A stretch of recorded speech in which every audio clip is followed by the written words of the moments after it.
I'm Lauren, and I'm here at a master's in. I'm Donna. I'm now second year master's in music theory at Florida State, and I'm here for the PhD in music theory. And grew up in Panhandle, Florida, and I have a lot of family with them and stuff. I was pretty amazing. I'm Daniel, and I'm coming to the CR. So I'm looking forward to possibly seeing the presentation. I'm here for technology. I'm Garrett Douglas. I'm finishing my last semester of my Master's of Theory at Texas State and hopefully the PhD here. I'm Megan Smith. I did my undergrad at University of Western Ontario and then my master's at the University of Cambridge, and I'm here for teaching. I'm Sarah. I went to the University of Louisiana Monroe for my undergrad and I'm finishing this semester in music and composition, and then I'm planning for the master's here this year. That's all back online. Are y'all good on Zoom? Thumbs up, Zach? Okay, thank you. We're just gonna get started. Zach just happens to be at the top of our. So now they select who's first in the video. Where's the presentation? You know, if. Now we're in a. One of the- Yeah, presentation. It disappeared. All right. All the views clicked off. Yeah. Yeah, the fourth day versus the fifth. Darn, what was I thinking? Even worse, yeah. Yeah, we lost the presentation.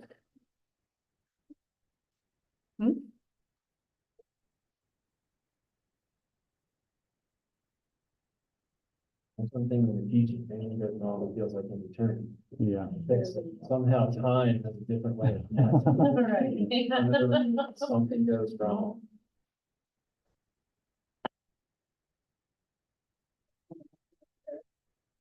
First we just want to have sound card go out, so we have no sound. And then just want to fix it, you should just go, and then record. Fix it again. Here we go. I know. This way.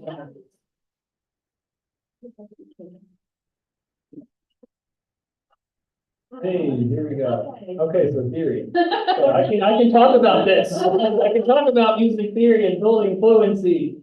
So these are some objectives of what we would teach in music theory core courses.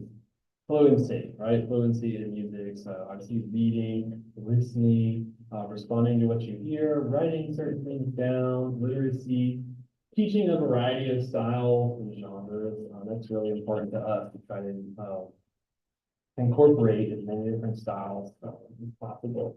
Integrating the theory and the oral skills courses. So here they have theory for 2 days per week, and then, for example, Tuesday, Thursday, and then on the Monday, Wednesday, Friday, they would have oral skills 1.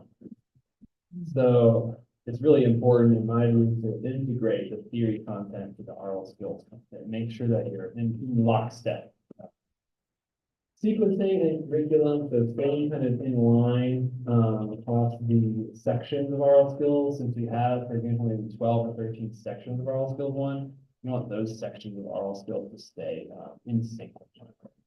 Way too far out. As far as the oral skills classes, your sight singing, your sight reading, some strategy for kind of internalizing melodies, engaging short-term memory, remember what you're hearing and respond to it. And also, of course, integrating keyboard, right? You play me a certain interval or a certain triad of the keyboard. That helps build connection, of course, to your tactile sense and what you're hearing and writing. So that's kind of an overview of theory and skills.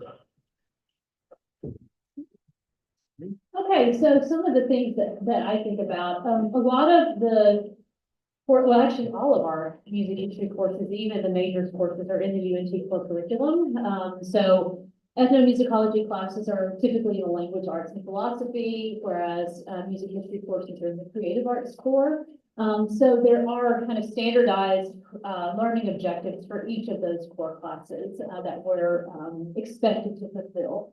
What's really great about that is there's a lot of flexibility in content. So coming in as a TA, of course, you'll work with an assignment structure, but as you become a TF, you have a lot of flexibility in the content that you cover as long as you're reaching those core learning objectives. So things like critical thinking, communication, writing, and presentation, teamwork is one of the ones that the creative arts core has, and then things like personal and social responsibility.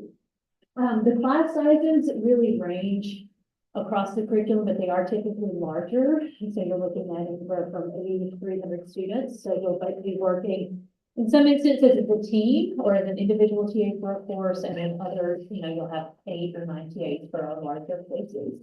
One of the things that I'm really invested in and that the TX and I work really hard to establish when we're working together are actively engaging with students in the classroom. So I'm very committed to discussion-based lectures, to team-based learning or problem-based learning, which are different methods to encourage broader classroom participation, and community building, which is crucial in large core courses, because a lot of times people come in not knowing each other at all. So it's very different from students that are music majors that are going through all of that curriculum together. Here, you only see that student for one semester. And then I'm also really dedicated to more creative performative assignments. So we're really working to kind of innovate pedagogically, reach as many different kinds of students as we can, to give different kinds of pedagogical experience to satisfy different kinds of learners.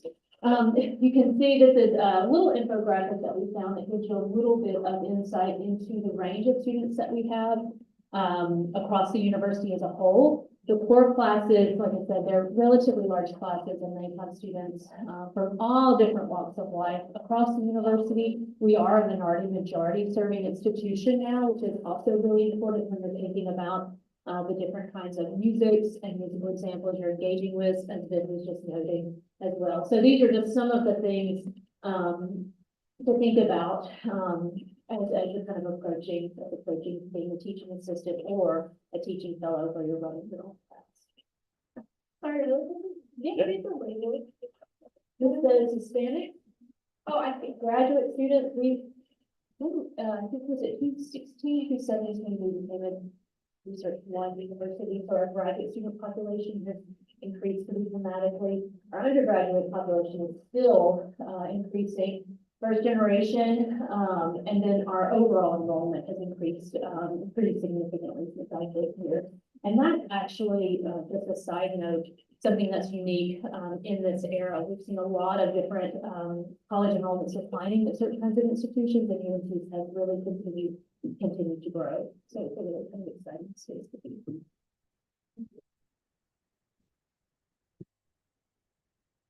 So a little bit more detail as far as the roles or the assignments that you would have if you were a TAPF in music theory. So the TA would be responsible for helping out with the large lecture theory class. Take my theory 1, upcoming fall, for example, Tuesday, Thursday for 50 minutes. You would be there with me, help with attendance, grading, tutoring, doing your office hours. Really important because I cannot handle the volume of traffic of questions. If there's 120 people in the class, 90% of them doing great. But let's say 10% of them have a question, right? 12 people have a question. Even if I take 1 minute for each question to answer, that only leaves 38 minutes left in the class period. So it's really important to have that time outside of class with office hours, with TA, where they can go for help, especially building those fundamentals, that kind of basic level fluency. Right? Where do they go for help? Really crucial to have a really good TA for the large lecture theory courses. So that would be a role for the TA. Now the TF, oh, and you're not the instructor of record for the course. That's right. So that would be like my class or Dr. Robertson's class would be the TA. You're not the instructor of record. You don't enter the grades. Yes. Thank you. And then a TF, you are the instructor of record for the oral skills courses. So all of our oral skills courses are taught by our teaching fellows. What does that mean? That means that as a group of TFs, you kind of work as a team for each level, and then I would supervise that team, making sure that they have the same group of lesson plans, kind of grading fairly together, right? They're offering the same opportunities for tutoring. They're having, really good mentorship. What I do every year is offer a 2-day workshop for all incoming TFs.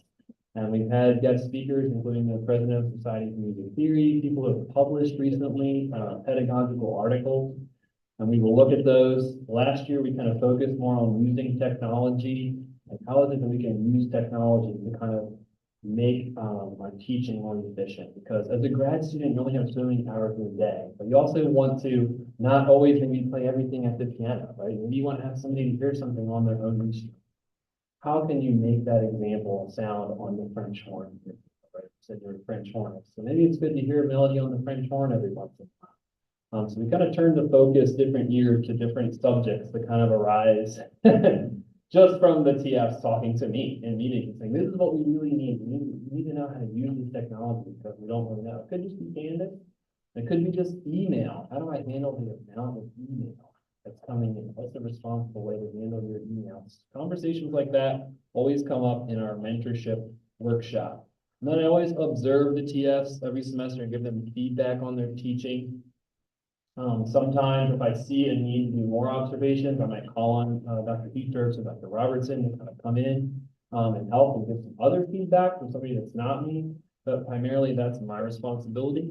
And then kind of looking at your spot evaluations and trying to collect and synthesize feedback from your students to say, maybe we could set some sort of goals for next year. And these goals would be, you know, playing my example more in time. It could be something as basic as that. It could be responding to students with more nuance, right?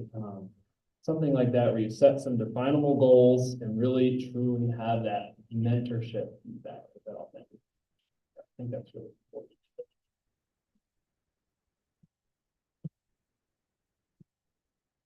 My one slide. Switch. There we go. I got you. So sticking still with the music theory area, there is also one TA position, and we call it the online teaching assistant.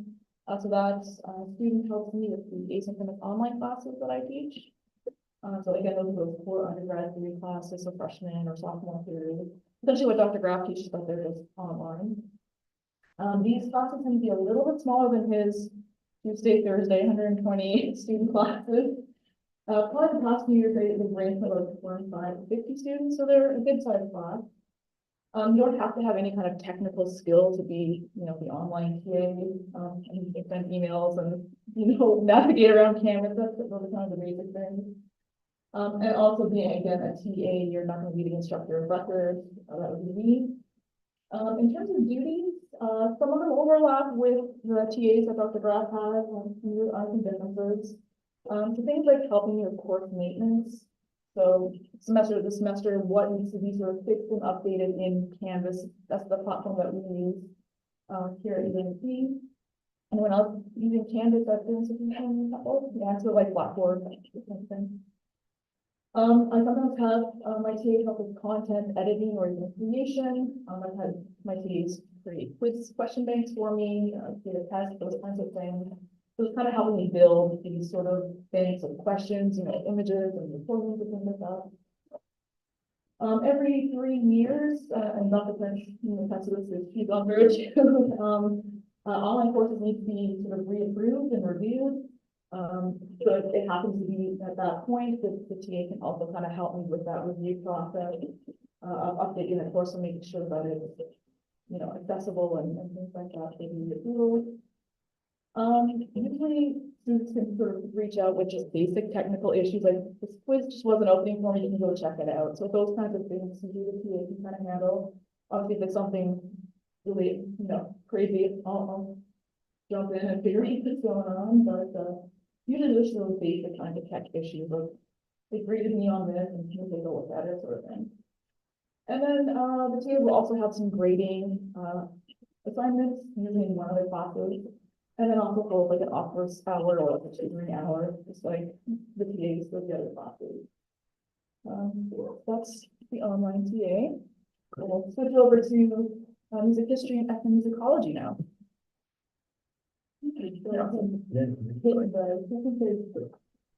So we have a lot of classes that you'll work in. I think if you can put it in, you'll see the music major. And also, music cultures of the world is also popular with some majors. So you can see a range of classes that, that you'll work in,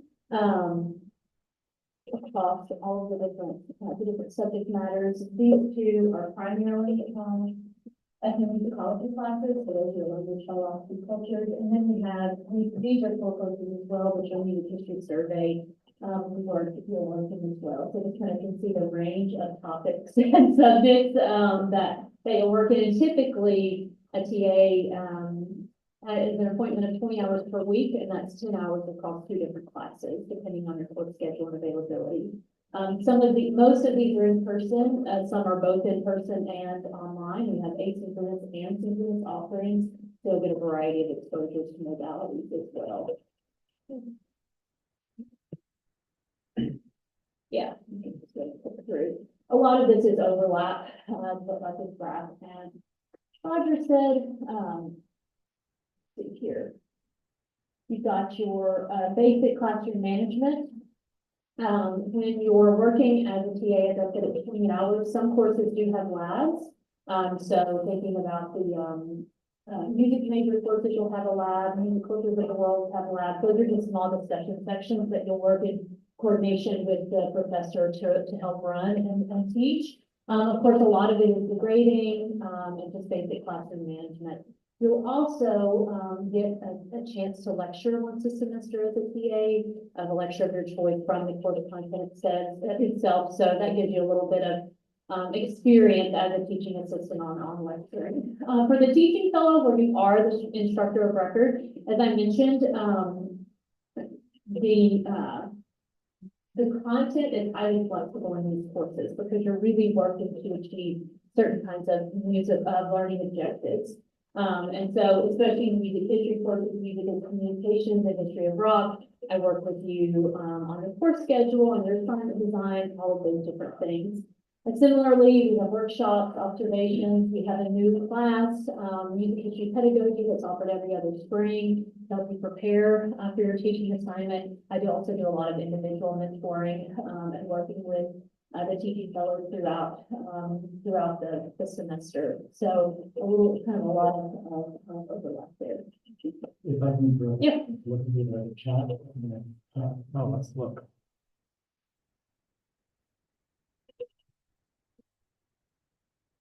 Not visible.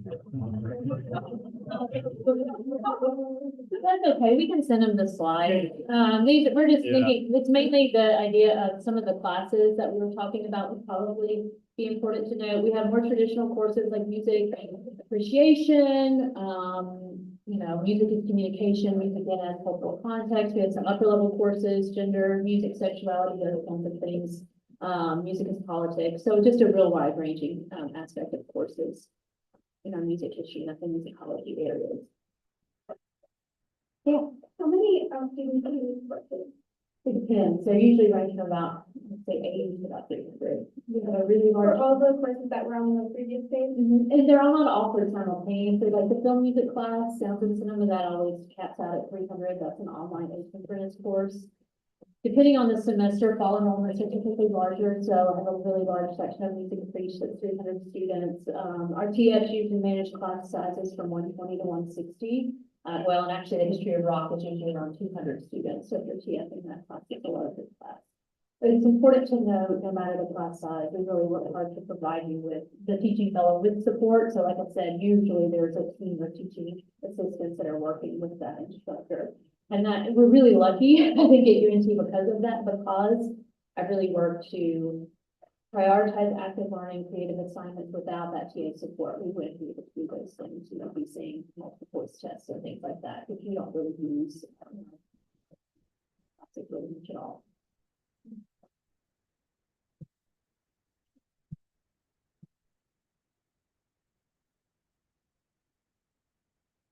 I don't know how far to click on it. Should we just go for the whole thing, I guess, at this point? Okay, especially since y'all can't see, and we're happy to share. Thanks for bringing that up about you can't see the screen. I apologize. We're happy to share these slides. A lot of it's just basic information.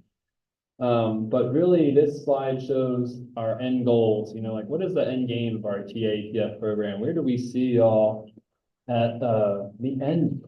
because ultimately it's great to teach a class as a TA, but you want to really nail that job interview, right, at that institution, wherever you're going forward. You say, well, one teaching segment can significantly impact the decision. If you go in to teach an oral skills class and it's not very good, it doesn't look good for your job interview. And I think that's really important. One thing we did in the workshop this year, I tried to emphasize it, was having my TS watch each other teach and think, put yourself in the shoes of a hiring committee. What would your feedback be? How would you think about your peers? And can you give them that feedback now? How did this lesson strike this person? I mean, strike another person? Because sometimes you think, oh, this is the world's greatest lesson. And then it strikes somebody else, and think it's the world's worst lesson, right? So there are those fundamental things that you can thread throughout. This is pedagogically really sound, right? And try to elicit those from your peers and your mentors here at UNT. A lot of our teaching fellows work in teams. I think that's important too, to get feedbacks, watch each other teach, right? You can video each other. A lot of jobs now are asking for a 15 to 20-minute video of your teaching. So if you've never looked at a video of yourself teach, whoo, talk about a humbling experience. I start to think, oh, I'm already thinking, why did I say y'all? That was so texting. I should have said y'all. So things like that, watching a video of yourself teach, you can really learn a lot, and then kind of just polish, right? Over the course of your 2 to 3 years, polish your teaching to where it's a really nice presentation. Annual review, trying to look back and reflect. When you get a feedback sheet from me, I have different categories that I'm really evaluating. Like, how did you engage students? What were the objectives of the lesson? What were your takeaways? How was the classroom environment? Were you really welcoming to all students, or were there some things in there that you probably could have been more welcoming in certain ways?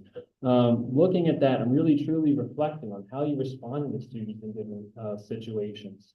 And then letters of recommendation. I personally think if I want to write a letter of recommendation for someone, I should see them. I should go in and be able to say something that, wow, this person, if you give them your theory 1, those students are going to have the best literacy and fluency that you've ever witnessed. I don't know. I'm not going to say I'm going to write that, but I do think of it in that way. In principle, I think of it that way. When you see someone teach, you really be able to speak to their strengths as a teacher. And then your teaching philosophy. I think almost every job now is asking for a statement of teaching philosophy. What is your approach? How do you define your approach to online instruction? Right, is a popular question now. You have to be able to respond to this. You don't want to get in an interview and somebody asks you, what's your approach to the pedagogy of music theory?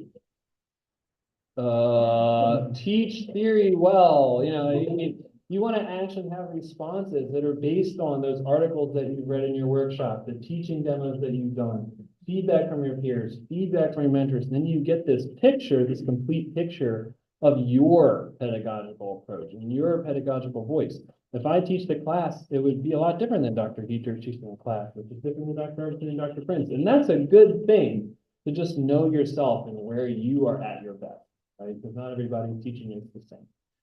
So that's kind of a personal takeaway or end goal, I think, of all the TATFs that we have here at UNT. What else? I talked too much probably there.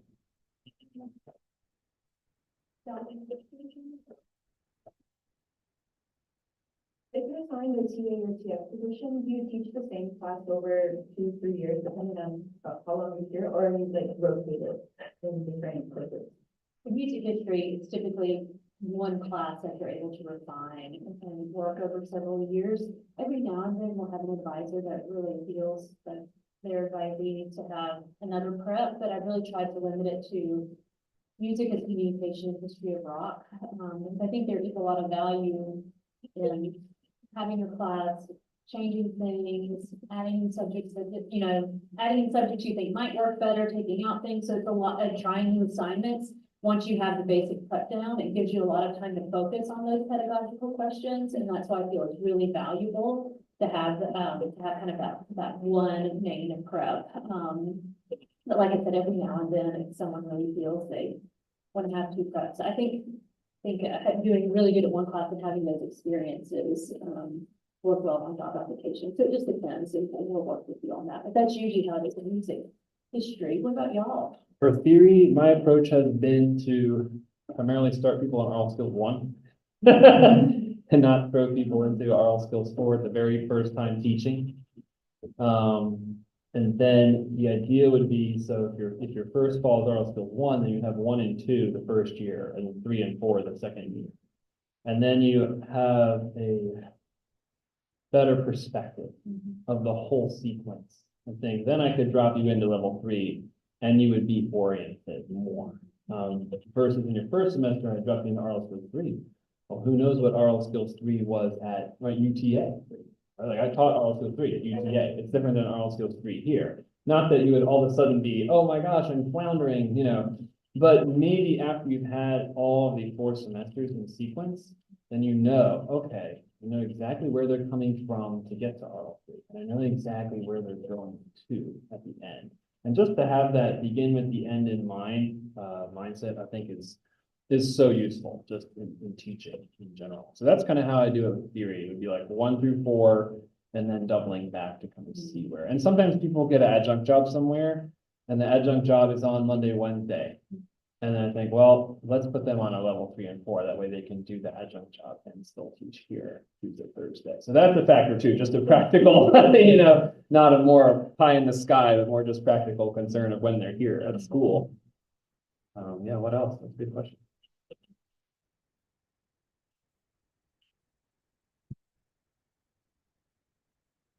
Any questions in our chat, or we don't have anything now, but the slide just says question. Thank you.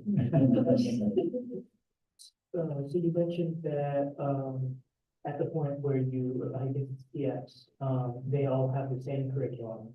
I wasn't sure if I understood, so they develop it with each other, or are there like a number of? Well, obviously there's a curriculum that you have to face it, but the lesson plans themselves, are those are side plans? That really depends. When you're working with 12 sections of RL skills in a professional degree program, that's a very different class than a class that would be for non-music majors, for example. So it really depends on the class. I will also note that of the list of classes, many of them are mixed across non-majors and majors, especially some of the upper level, because they do serve as prerequisites. For ethnomusicology courses, a global talk, that's a course that has been designed by Dr. Varani. And so typically you work with him as a TA before taking that course on. And so you want to kind of see how he's structuring it, how you might structure it. Similarly with Music Cultures of the World, I believe they do have a textbook that they use for that. We have some textbook materials for music as communication that you're expected to incorporate, but in that case, it's very, very flexible in the content. So TS really tailor that class to their own interests, and usually it's by, for example, like topic. So music and religion, music and drama, music and gender, music and racial thought. So all that you can do a variety of things. So it depends on what area for sure. What kind of student population they're serving, whether they're part of that professional degree program. But for our non-major population in the core class, there's a lot of flexibility in content. So the TF can really make the class their own. And so we have 3 versions of music as communication this year, this semester, and they're all very, very different. They're all taught by teaching fellows, and they're completely, with the exception of the TF. Along those lines, this might be getting too into the weeds. Core courses have required mandatory reporting to the state. So there is typically 1 or 2 assignments that you are required to use in those classes because they have to remain consistent across instructors just for that reporting. But even then, it's a minimal component of what they're required to do. So I really try to make it to where the teaching fellows can engage with the course how they want and have a lot of flexibility. And I really encourage that. And just to make sure I have it correctly, the Canvas, if you fill it out before, it's on Canvas, it will automatically report about the exam, right? So you just have to fill it up on Canvas and then it's done for you. Yeah, my TS, I have a Canvas group of shared materials. I do too, yeah. And you know, it's a great resource, and that's something that we're continually revising as a team. But the issue on the oral skills side is that you're in this sequence, right? So if you have, Daniel for oral skills 1 and me for oral skills 1, I want you to be as close as we can get, right? Passing off to each other, because in my student will have you for level 2, your student will have me for level 2, theoretically. So we keep it all together. And for the exams, some of the examples, we will say like, okay, we're gonna do Dorian mode, and we're gonna play the Halo theme, right? Okay, or, we're gonna do Mixolydian mode, we're gonna do On Broadway. But then in the lessons themselves, I'll just say, can you do an example of Mixolydian mode? And the one class may do this, and somebody else may do, Lady Gaga in the one class, and somebody else may do some sort of, also know about something else in the other class. And I think that's really helpful. But for the exams, I like to standardize, and so somebody won't come back to me and say like, oh my gosh, I had Dr. Graff's class, it was the easiest example. I knew 100%, the intervals were all of minor seconds. And somebody else was playing tritone minor 6 and major 7 inversion of, So just to standardize that part is nice and fair. I think that's what fair is. Yeah, good question. Sure. How many students are in a typical oral skills section? Also varies. This semester we had some that were single digits, which actually I was kind of relieved. But sometimes it would be more like 25. So it depends. We have lower caps on level 3 and 4, to where most of them are below 20, which is really nice. But I would say 20 as a ballpark. Yeah, good question. Did the TAs or TS work together for office hours at all? Often I would say yes. Or do they have kind of separate? The times, a question. A lot of times they share an office space. So if you have 3 TFs in the same office, sometimes it will overlap slightly, but that can be an advantage because, for example, if somebody has a 1.5x accommodation where they need more time on a ear training test, you could actually say, well, hey, if you could do the test 1, Dr. Robertson, and give them the 1.5, then I could do test 2, and I could give them the 1.5. And that way you're kind of using the most efficient office hour time. So sometimes, yeah, I would say they do combine, but not super common, because if people are coming to office hour, they usually want some one-on-one time with the teacher. So try to schedule it such that it doesn't overlap too much. Occasionally.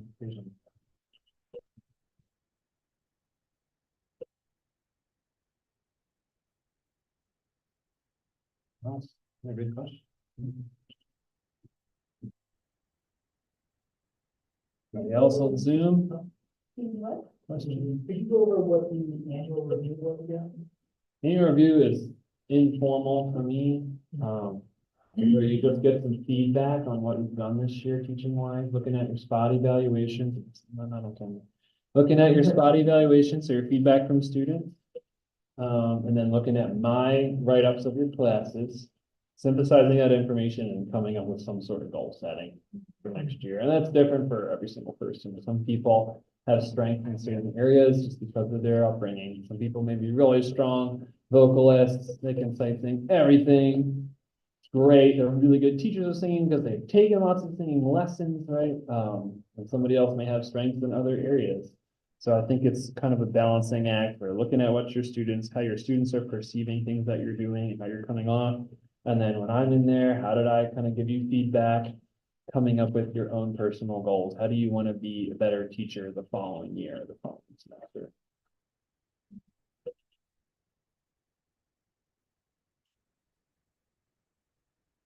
Good questions. Looks like everybody's ready to sign off of Zoom. Sorry for the amount of Zoom, but we're so glad to have you. We're so glad to have you putting on Zoom. Okay, thanks so much. Let's see here. Stop share. I didn't really see it.